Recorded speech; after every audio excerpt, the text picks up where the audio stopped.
नमस्कार, द ओली को देखने वालों का स्वागत है। आज की बड़ी खबर ईडी यानी एनफोर्समेंट डायरेक्टोरेट से जुड़ी है। दोस्तों, 1956 में जब ईडी बना था तब उसके पास ना तो इतनी पावर थी ना ही कोई डर। लेकिन 2014 में मोदी सरकार के आने के बाद हालात बदल गए। ईडी को ताकतवर बनाने के लिए पीएमएलए कानून, prevention of money laundering act और 120B क्रिमिनल कॉन्स्पिरेसी का ऐसा चाबुक मिला जिसने बड़े बड़े नेताओं को हिलाकर रख दिया। आइए आपको बताते हैं कौन कौन आया ईडी के निशाने पर। यूपीए सरकार के समय सीबीआई का टेरर हुआ करता था, लेकिन मोदी सरकार के आने के बाद ईडी का नाम सबकी जुबान पर था। सोनिया गांधी, राहुल गांधी, अरविंद केजरीवाल, हेमंत सोरेन जैसे बड़े नेता ईडी की जांच की चपेट में आए।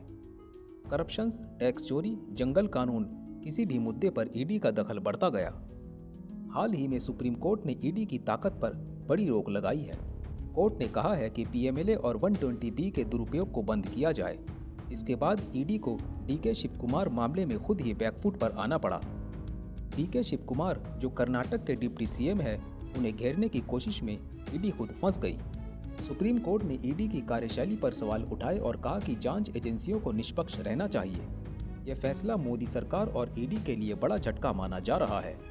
अब सवाल उठता है कि क्या ईडी का वो टेरर जो नेताओं और बड़े बिजनेसमैन में था, खत्म हो जाएगा? क्या ये फैसला मोदी सरकार की रणनीति पर असर डालेगा? विशेषज्ञों का मानना है कि इससे ईडी की जांच प्रक्रिया धीमी हो सकती है और राजनीतिक विरोधियों पर कार्यवाही करने का प्रभाव भी कम होगा। ट्रांसपेरेंसी और निष्पक्षता बनाए रखना ईडी के लिए सबसे बड़ी चुनौती होगी। क्या ईडी बिना पीएमएलए और 120B के उतनी ही प्रभावी रह पाएगी? सुप्रीम कोर्ट के इस फैसले का मतलब यह नहीं है कि ईडी पूरी तरह बेकार हो गई है।